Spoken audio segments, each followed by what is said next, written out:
Hey everyone, it's Michelle, Wasilat, Rachel, and Yasmin, and we're going to be presenting the mechanisms behind the common cold. Achoo! Why do you think this person is sneezing?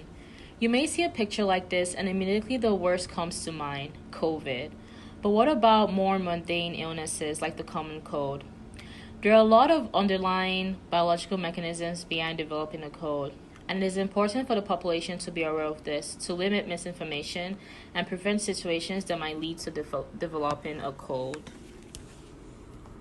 The common cold is an illness that I'm sure all of you have gotten at least once in your life. The common cold is caused by rhinoviruses, as seen in this picture, which are associated with upper respiratory tract infections.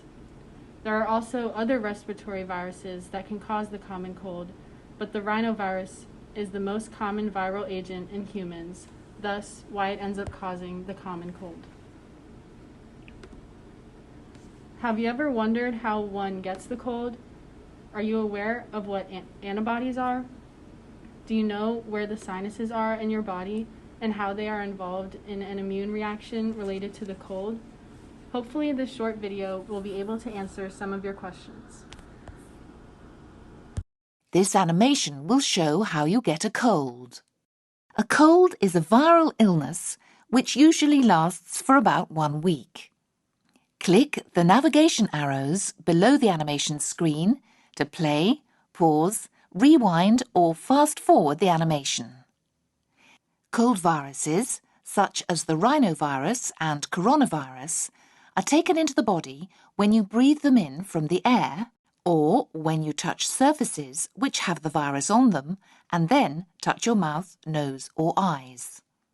You can also get cold viruses from close or direct contact with someone with the virus, by kissing someone with the virus, for example. The eyes, nose, mouth and airways are all connected. Cold viruses can pass through these tubes and cavities to cause the symptoms of a cold. Cold viruses grow in soft, warm surfaces, such as your nose, throat, sinuses or airways. Infection with a cold virus causes the immune system to produce antibodies which attach to the virus and destroy it. Your body also makes mucus which traps the viruses.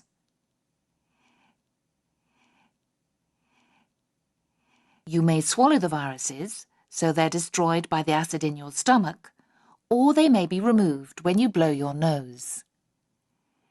Excess mucus production causes the symptoms of a blocked nose, sneezing and coughing. You may also have a headache, which may be caused by the pressure in the sinuses blocked with mucus. Your body gradually fights the infection, so you feel better after about a week. This is the end of the animation. Click on the animation screen to watch it again. Flu? Have you ever had a cold? Have you ever had both? Do you know what the difference is? A cold and a flu are caused by two different viruses. I'm the common cold, and I'm caused by the rhinovirus. My symptoms are fatigue, nasal congestion or runny nose, sore throat, and a cough. And I'm the flu. I'm caused by the influenza virus, and my symptoms include a cold plus fever, aches, chills, headache, and a loss of appetite. We both have very similar symptoms, but also have distinct traits that can be seen by this infographic. The similarities shared between the two are that they both are highly contagious and appear shortly after contraction rather than immediately. It is treated through over-the-counter products such as Tylenol. It's also important to note that antibiotics cannot and will not cure neither the flu nor the cold because they are viruses and not bacterial infections. Above all, remember to wash your hands and get the flu vaccine to prevent the spread. Brr, it's cold out here. I think I'm gonna catch a cold. How many of you believe the common misconception that a common cold is caused by staying long hours in cold weather? Well, that's false. You have to actually be infected by rhinoviruses to have the common cold. However, there is some relationship with lower temperatures and the development of the common cold. According to a study published by the NIH, researchers found that diseases in temperature and humidity did decrease the risk of rhinovirus infection in participants.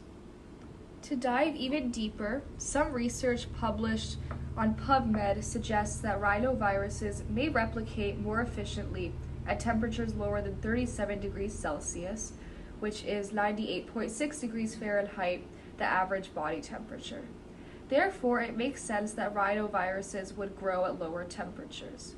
But it's important that we know that cold weather alone is not sufficient to cause development of the common cold. There may be many things that you've heard from your parents growing up, such as, don't go outside in the cold when you've just washed your hair because you'll catch a cold. But are these common sayings actually based on scientific evidence? It's time to test your knowledge in this short game of fact or fiction with the common cold. Sneezing, sniffles, and runny nose, colds are a drag. We all want to do whatever we can to avoid catching one, which is why we enlisted Charlotte Doctor of Internal Medicine, Dr. Ryan Shelton, to separate fact from fiction when it comes to the common cold. Being out in the cold weather or leaving the house with wet hair can cause you to catch a cold. Fiction. How we catch a cold or a lot of other viruses is by droplets, so people coughing or sneezing, so it's spread through the air, or if it's on surfaces. So viruses, germs can live for several hours on different surfaces, so that's why we need to be wiping things down, but the temperature really doesn't matter. Kids tend to have more colds per year than adults. Fact. And we think that's because they are in close quarters, so they're in daycare, they're in school, in smaller spaces, so they are breathing each other's germs more easily. They're also not the best at hand washing, coughing into our sleeve, sneezing into your sleeve, trying to minimize the spread of germs. Colds tend to last 3 to 5 days. Fiction. I wish.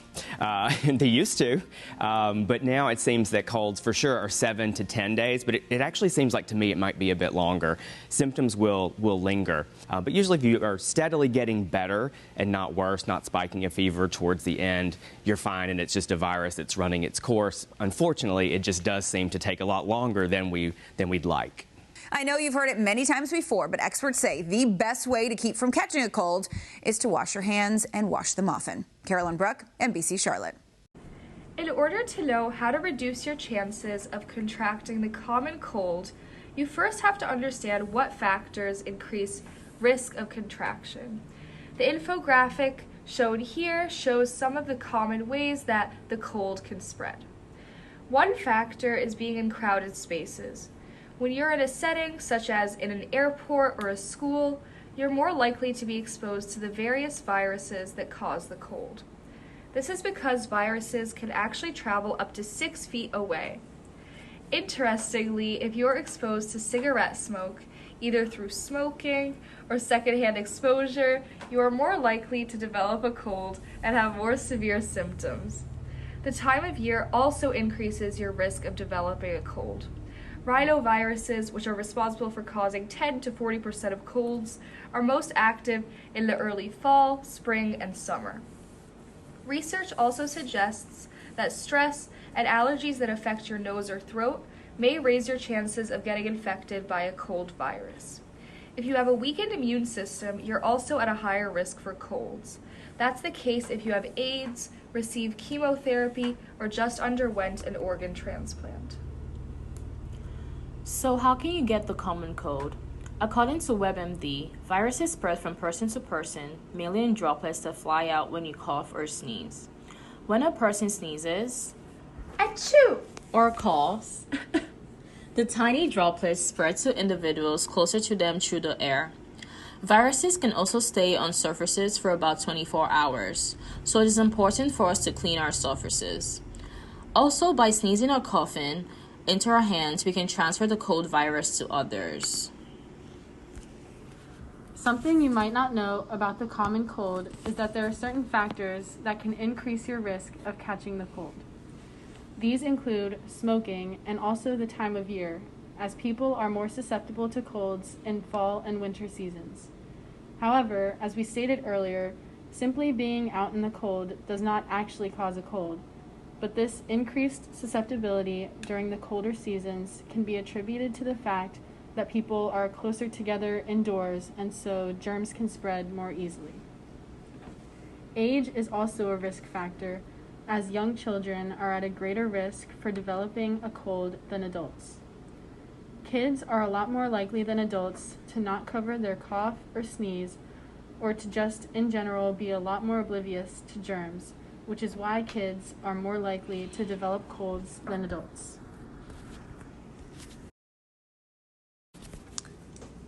Now, take a few minutes to pause the video and take this short quiz to check your understanding. Once you're done, come back to the video and we'll go over the answers. How did you do? It's time for a review. Here are some interesting facts. Did you know as of April 4th, 2020, between 24,000 and 62,000 people lost their lives to the flu? For the first question, what causes the flu? You should have chosen influenza virus. For question number 2, what cell is in charge of resisting the foreign invader of your body? You should have responded white blood cell, also known formally as a platelet. An interesting fact is that a healthy adult human has between 4,500 and 11,000 white blood cells per cubic milliliter of blood. For question number 3, how can you prevent the flu from occurring? You should have chosen all of the options: washing your hands, getting the flu vaccine, staying home when you're sick, getting sufficient sleep, and a healthy diet. Did you know that 1 in 4 Americans aren't washing their hands regularly? I hope that's not you. Question number 4. What system is in charge of keeping you healthy when sick? You should have responded the immune system. Did you know that a fever and inflammation of the body are signs of your immune system working? Love it. Love you. Question number 5. Which is a symptom of the cold but not the flu? You should have chosen a runny nose. Time for resources, loves. Here's a list of helpful resources we came across if you're still interested in learning more about the immune system and the common cold, as well as how to protect yourself and others from developing a cold. So whenever you sneeze or cough, don't think about the cold weather. It's about rhinovirus. I'm Michelle.